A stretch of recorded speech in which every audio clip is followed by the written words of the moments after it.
આપણે લોક બેહારી દીધેલું છે એક સાઈડ.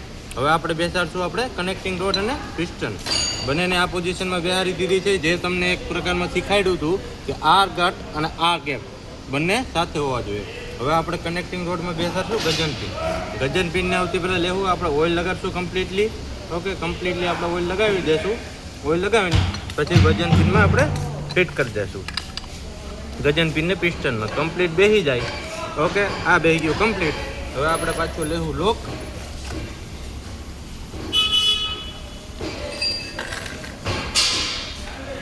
લોક લઈને અહીંયા રાખશું આપણે. પછી આ પકડથી આમ કમ્પ્લીટલી લોકને આપણે બેસાડી દઈશું. કમ્પ્લીટ લોક બેસી જાય એટલે એને પછી આમ પોઝિશનમાં રાખી દેવાનો લોકને. એટલે આ થઈ ગઈ આપણી કનેક્ટિંગ કરતામાં કમ્પ્લીટ. ઓકે, થોડું ઘણું ઓઇલ બોઇલ નાખી દેવાનું એટલે લુબ્રિકેશન હું રહે. આ થઈ ગયો આપણો પિસ્ટન કમ્પ્લીટ. ઓકે.